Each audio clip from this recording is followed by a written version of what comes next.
আসসালামু আলাইকুম, কেমন আছেন সবাই? আজকে আপনাদের জন্য কোনো কেক ডেকোরেশন মেকিং ভিডিও নিয়ে আসিনি।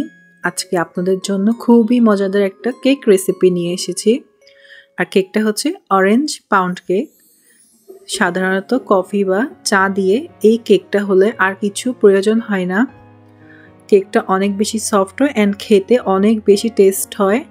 এই কেকটা বানানোর জন্য আমি কোনো ধরনের ফ্রেশ মালটা ইউজ করিনি। চলুন তৈরি করা যাক।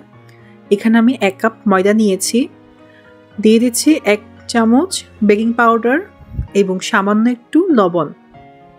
এবার আমি শুকনো উপকরণগুলোকে ভালো করে মিশিয়ে এক সাইডে রেখে দিব। তারপর একটা শুকনো বাটির মধ্যে আমরা রুম টেম্পারেচার থাকা 2টি ডিম নিব। ডিমগুলো আপনারা 1 ঘন্টা বা আধা ঘন্টা আগে ফ্রিজ থেকে নামিয়ে রাখবেন। ডিমগুলোকে কুসুম আলাদা করেও আপনারা বিট করতে পারেন বা কুসুম রেখেও করতে পারেন, কোনো সমস্যা নেই। আমি কুসুমগুলোকে আলাদা করে নিচ্ছি এখন। এবার আমি বিটারের হাই স্পিড দিয়ে কিছুক্ষণ বিট করে এরকম সাদাটে করে নিব। তারপর আমি এখানে চিনি দিয়ে দিব। চিনি এখানে আমি 1/2 কাপ দিয়েছি। আপনারা চাইলে চিনিটা আপনাদের স্বাদ মতো করে বাড়িয়ে কমিয়ে দিতে পারেন। এখন ভালো করে বিট করে মিক্স করে নিব চিনিটা গলা পর্যন্ত আমরা বিট করব।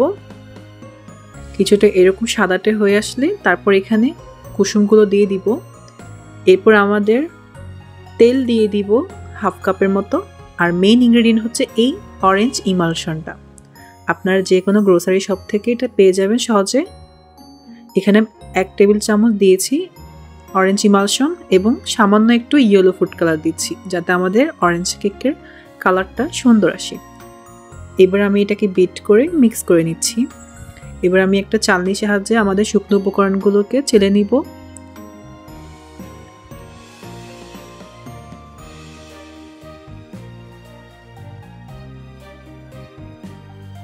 তারপর ভালোভাবে বিটারের লো স্পিড দিয়ে হালকা হাতে কিছুটা মিশিয়ে নিব। আপনারা চাইলে হ্যান্ড উইক্স দিয়েও মিশাতে পারেন। আমাদের ব্যাটারটা ঠিক এরকম হবে।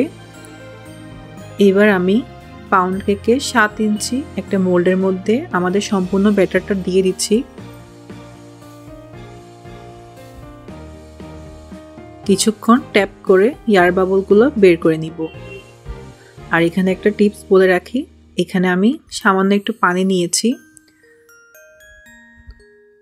আর কেকের মাঝ বরাবর একটু দাগ টেনে দিব।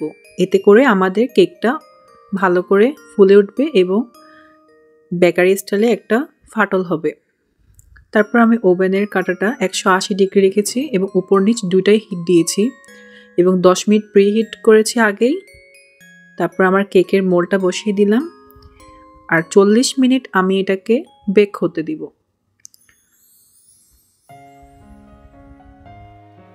সো দেখুন, মাশাআল্লাহ আমার কেকটা 40 মিনিটে অনেক সুন্দর করে বেক হয়েছে এবং কেকটা অনেক বেশি সফট ছিল আর অনেক সুন্দর একটা ফ্রেশ মালটার স্মেল আসছিল।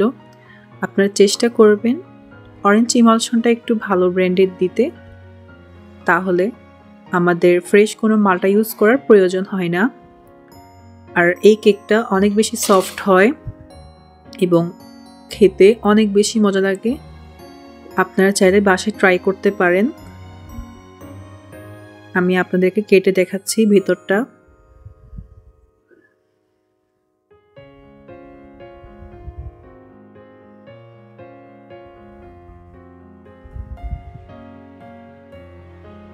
দেখুন কেকটা কত বেশি সফট হয়েছে এবং অনেক জুসি হয়েছে। আপনারা যারা কেক অর্ডার করতে চাচ্ছেন আমার ফেসবুক পেজে অবশ্যই ইনবক্স করবেন। আজকের মতো এখানেই। আল্লাহ হাফেজ।